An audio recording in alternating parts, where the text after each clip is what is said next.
cooking were a sport, turkey dinner would be the Super Bowl, I believe. I find it to be one of the trickiest meals to have everything ready and hot at a specific time and on the table looking beautiful. And it all starts with the turkey, doesn't it? So today, come on over to Grandma Rita's kitchen. We are going to cook a turkey together. It is a recipe that combines a whole bunch of different ideas that I've learned in the 35 years I've been cooking turkey for Thanksgiving and Christmas and Easter sometimes. So come on over, grab your aprons, and now the first thing you're going to have to figure out is what kind of turkey to buy yourself and how much. So the rule of thumb is 1 to 1.5 pounds of turkey per person, however many you're cooking for, if it is a whole bone-in turkey. Now, there are many different brands. The one that the biggest reputation and probably the biggest price is Butterball. And so if you have questions about specifics of turkey cooking, check out the Butterball website. There's a lot of helpful information. The one I'm cooking today is one that was free. Thank you, Superstore. At our grocery store, if you spent enough money on groceries, they gave you a free one. So here we go. It has been thawing in our fridge for days. That is the first thing that you will want to deal with. So the package your turkey comes in is very important, and it has a lot of important information for you to know. First of all, you need to check out the weight. Unfortunately, as I looked at this one, the weight is not specific. It's 5 to 7 kilograms. I live in Canada. That would be 10 to 14 pounds. Well, I want an exact measurement. So once I get that all figured out, what the exact measurement is, on the back of it, it will give you lots of helpful tips. So it will give you the recommended time for thawing it in the fridge, the bottom shelf of the fridge, and it will also give you cooking times. So you can always refer to the package of the turkey for lots of helpful information on how to cook it. So thawing is always recommended in the fridge on the bottom shelf. And for this size of a turkey, it takes like 3 days. This has been in my fridge on the bottom shelf for 3 days, and it's still a little bit, I feel a little bit of ice crystals, but it's mostly thawed. So that is the first thing to think about. Mark your calendars when you need to take your turkey out to have it thawed on time. I'll be honest, this is my least favorite part of cooking a turkey. And you know, as moms and home cooks, and as we adult in life, there are certain jobs that just aren't very much fun. This is one of those jobs that I always think of my mom when I'm doing this, and I think, I wish my mom was here to cook this turkey and to do this part that I don't like, this icky part of touching raw meat on the bone. Some of you are like that. And I think if my mom were here, she passed away years ago, I would thank her for all those years of beautiful, beautiful turkey dinners that I didn't appreciate. I didn't cheer her on. I didn't pay nearly enough attention when I was growing up on watching my mom cook a turkey. Oh, how I would love to watch her cook a turkey now. But let me show you what's happening. Okay, once you take you got to get all the plastic off of the turkey, and sometimes there's juice in the bottom. Just discard that, and I leave the package in case I need to refer to that again. And then you'll want to rinse it off well, and there's still little chunks of ice I'm taking off, but mostly it's thawed, which is great. I tend to forget to take it out early enough half the time. If you do that, it is recommended to thaw it in a sink full of water with a little bit of running cold water at all times, like a little drizzle like that, if you have forgotten to take it out on time. Now, you will notice that, let me get this closer. Okay, they've kind of banded the legs together here with some skin. So we need to take that off, pull the legs apart, and there will be stuff. Ugh. See, this part I don't like. Okay, like that, we don't want that. And a bag of stuff. We don't want that either. And then we're gonna rinse this out. And some of you will appreciate that this isn't fun. This isn't my definition of fun. Okay, then you also need to see if they've packed you some goodies in the other side. So you pull this part out, which is just a little bit frosty still, and see what they've got stuck in this end of the turkey. Oh, goodness sakes. It's always a bit of a mystery what you're gonna find. And it's amazing how long this stays. You feel like you're wrestling with a pig. Okay, is there more in there? Or is that it? Usually that's open. Just a second, let me investigate. Okay, I have done some investigative work into this turkey, and it appears there's more stuffed inside. Okay, there's that. I think that's the neck. And is that everything? Mercy. I think that's everything. Sometimes they stuff some in the back. It all in the back. It looks like it's all in the back. There's nothing up here this time. Yeah, I think we got it all. Now there is some specific equipment you're going to need when you cook a turkey. This is stuff that you don't need to have handy in your kitchen all the time. You will probably only use these a few times a year, but when it's time to cook a turkey or make turkey dinner, you're going to want these things. So first of all, you're going to need a nice, good sized roasting pan. And I like it with a little rack at the bottom. And also, this is so handy. It is a turkey lifter. So you put this in the bottom of the pan before you put the turkey in, so that when the turkey is hot and done and you need to remove it from the pan, it makes it easy to just lift those up and take it out of the pan. It is so handy dandy. I have been using that for 30 years. Worth it. Now, I was thinking today as I was getting all this stuff together, this would be such a super fun wedding gift for a new couple who's just getting started out. A turkey dinner set like this. Okay, once the turkey is cooked, you are going to need to carve it. So for carving your turkey, you're going to want a good carving knife set. I still remember who gave this to us for our wedding gift. It's a beautiful carving knife set. I also love an electric knife to slice the meat really nice and pretty. I like to have pretty turkey meat. And you will also want a baster, a baster, and a meat thermometer, oven thermometer, and a cutting board and some foil. So just make sure you have all those things ready before you start cooking your turkey, and you will have everything you need for it all to be amazing. Now, as I get the turkey ready to put in the oven, I want to put together a little spice rub that I'll sprinkle over the top to make it really tasty. Now, my mom used to stuff her turkey with stuffing, which always has sage and poultry seasoning in, which added flavor to the turkey too. But I'm not stuffing this one today, and so I want to add some spices to make the turkey taste like a yummy turkey. There are lots of fun ideas for things you can stuff a turkey with to make it flavorful.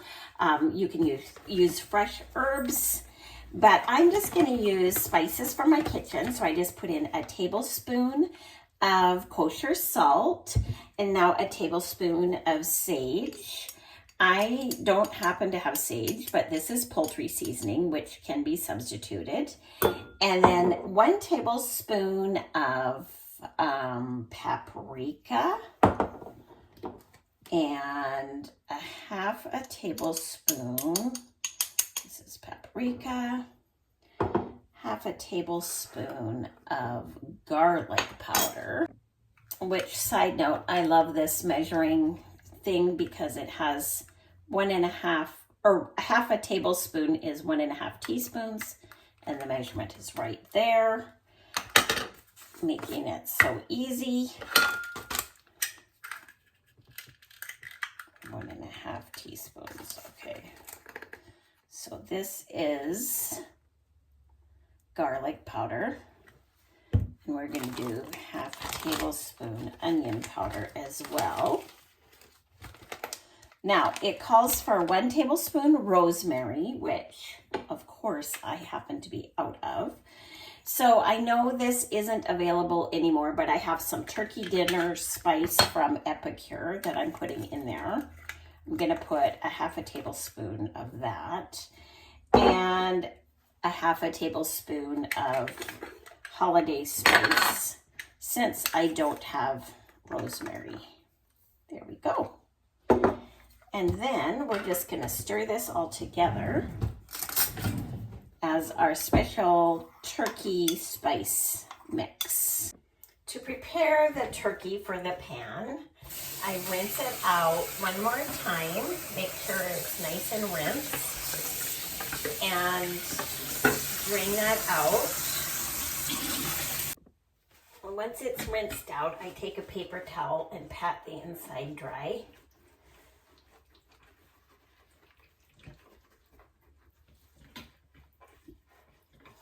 As much as possible. Sprinkle the inside cavity with salt.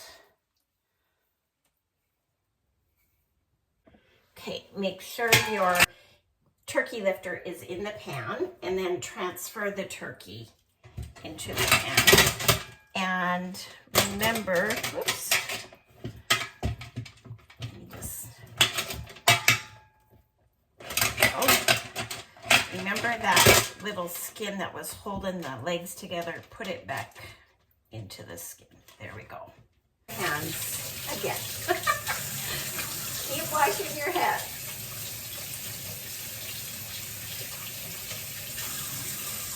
Even though this turkey said it was butter basted, I'm going to brush it with about 1/4 cup of melted butter all over the turkey breast.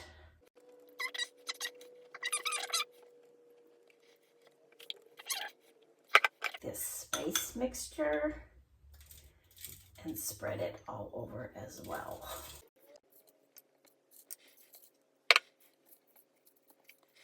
Years ago, I learned this trick from a book by Emily Barnes called The 15-Minute Home Organizer. And she had a recipe in there for the perfect turkey every time. And she suggested making it this way, when you turn it the breast side down, upside down. It's self-base so that it stays super moist. So you turn it upside down so it's breast side down. And I'm going to add another trick from my friend from Ireland.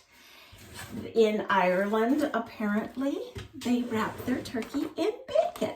So I'm combining these two ideas. Emily Barnes's perfect turkey every time recipe is a slow cook turkey. So we're gonna cook this for 1 hour at 350 degrees uncovered. And then we're going to turn it down. I'm going to turn it down to 225 today and just let it hang out there. It can cook and cook for hours. The idea being you can put the turkey in the night before, like on Christmas Eve, and the turkey will be ready on Christmas Day at around 3 o'clock, depending on how big your turkey is.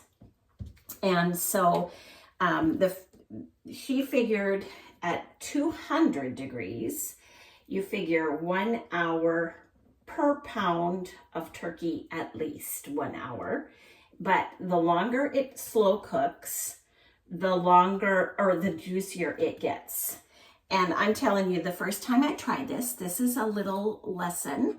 The first time I tried this method of Emily Barnes's, I didn't have a big turkey roaster like this one, and my pan was too small. When I woke up in the morning, the turkey smelled amazing, and it was so juicy. She wasn't kidding.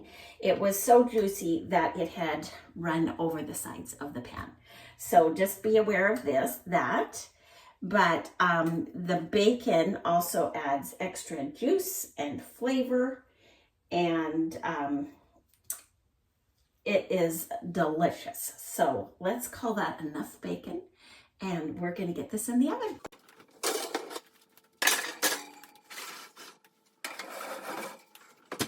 Okay, it's almost been an hour, so I'm gonna show you what the turkey looks like now. It's just starting to smell. It smells like Christmas. Now I'm gonna turn the oven down to 225 degrees, and I'm gonna let it just keep cooking. Our turkey has been in the oven at 225 degrees for 7.5 hours, and we are going to, I covered it about an hour ago, and I just want to show this to you. You can see that it has browned nicely. There's lots of juice there.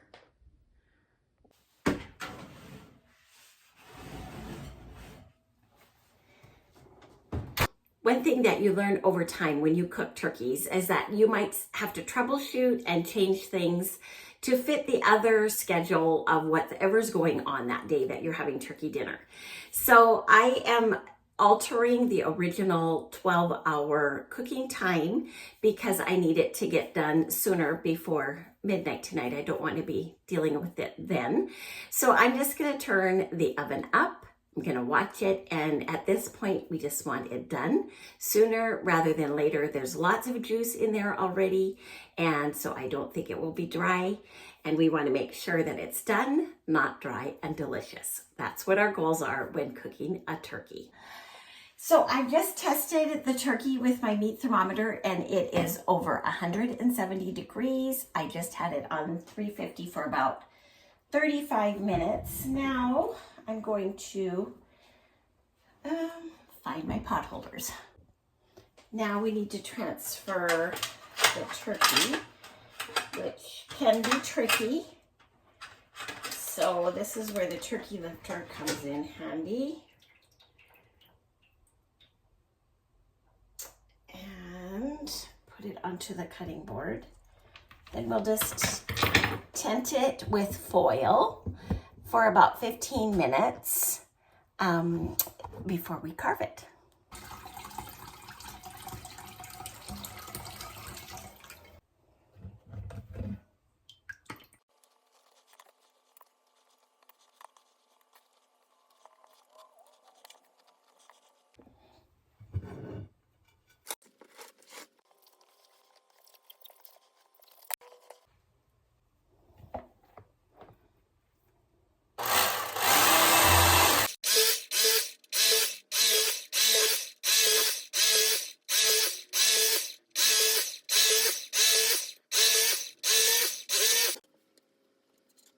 Check the caption below for details on where you can find the printable recipe cards and more holiday recipes just for you. Happy cooking!